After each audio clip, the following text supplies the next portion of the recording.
berteman dengan seorang indigo yang menjadi korban selama tragedi Bintaro 87. Dilansir dari sebuah utas milik @rio4331716. Dalam utas tersebut dirinya membagikan bagaimana pertemuan tidak sengaja dengan seorang gadis yang membawanya ke sebuah kisah kelam yang terjadi puluhan tahun lalu di Bintaro. Kecelakaan yang terjadi antara kereta api KA225 jurusan Rangkas Bitung Jakarta Kota dengan kereta api KA220 jurusan Tanah Abang Merak di daerah Pondok Betung Bintaro, Jakarta Selatan menyita perhatian publik. Pasalnya kecelakaan itu merupakan salah satu yang terkelam sepanjang sejarah. Saat Rio berjumpa dengan seorang gadis cantik di sebuah halte. Kisah dimulai saat Rio sedang menunggu bus untuk pulang di sebuah halte dekat kantornya. Kala itu cuaca sedang hujan dan dari kejauhan ia melihat seorang gadis yang basah kuyup mendekat kepadanya. Gadis yang sukses mencuri perhatiannya kemudian duduk persis di sebelah Rio, yang saat itu melihat gadis tersebut basah kuyup.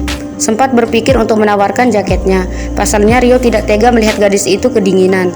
Tapi ada keraguan di hatinya karena akan sangat aneh bagi orang yang tidak saling mengenal untuk menawarkan jaketnya. Namun lama-kelamaan Rio semakin terganggu dan akhirnya memberanikan diri untuk menawarkan jaket.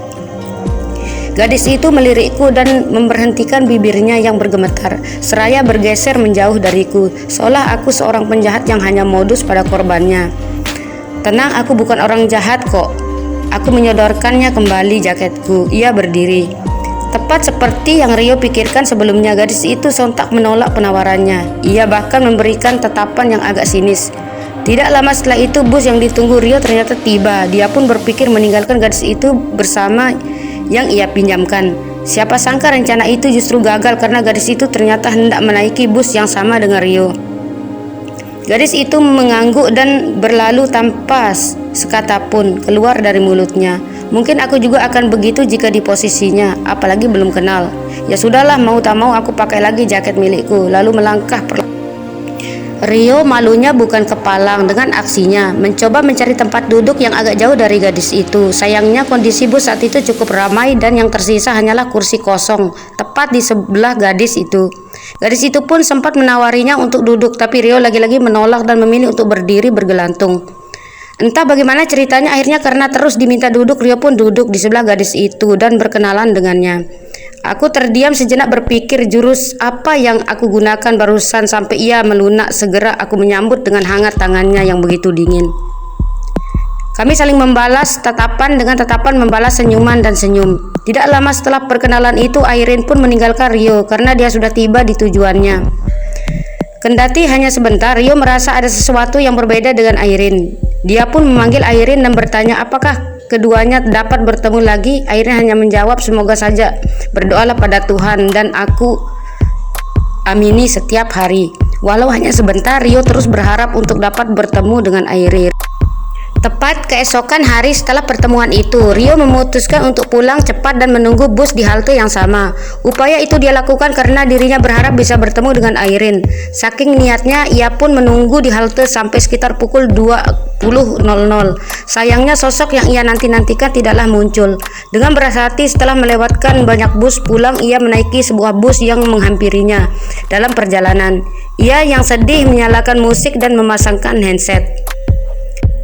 Suara earphone-ku yang mendadak mengeluarkan suara seperti kaset rusak dan berbelas detik kemudian mati. Aku mengecek handphone milikku yang ternyata ikut mati. Memang belum sempat aku cek baterai. Keanehan pun mulai terjadi pada Rio. Tidak lama setelah kehilangan musik di telinganya, dia merasa ada yang aneh dengan rute bus tersebut. Pasalnya selama menjadi penumpang, Rio tidak pernah menaiki bus yang melewati jalanan tanah dan bergelombang. Walau awalnya mencoba tidak terlalu menghiraukan keanehan itu, Rio akhirnya penasaran. Terlebih saat melihat keadaan sekitar yang tidak tertidur hanyalah supir dan dirinya. Langkahku terayun pelan-pelan, entah kenapa desir aliran tubuh melambat, bulu kudukku berdiri, bukan karena dinginnya AC. Bus yang bergoyang akibat jalan tanah yang berbatu membuatku lebih berhati-hati dan berpegang pada bangku-bangku yang tersusun rapi. Ada sesuatu lagi yang membuatku heran setengah mati. Bau apa ini? Bau anyir menusuk hidungku ketika melewati para penumpang yang tertidur lelap. Setelah ku perhatikan, tak ada yang bergerak, semuanya tertunduk lesu. Langkah semakin kupercepat ketika menemukan keganjilan. Dia pun memberanikan diri untuk mendekati sang supir meski tercium bau aneh yang identik dengan makhluk halus. Langkahnya pun kemudian terhenti saat ada salah satu penumpang yang tiba-tiba jatuh dalam posisi tengkurap. Anehnya penumpang itu tidak langsung bangun dan malah seakan tidak peduli kalau dirinya menghalangi seseorang. Rio pun mencoba menegur orang itu tapi tegurannya tidak dihiraukan. Akhirnya ia mencoba membalikkan badan penumpang tersebut.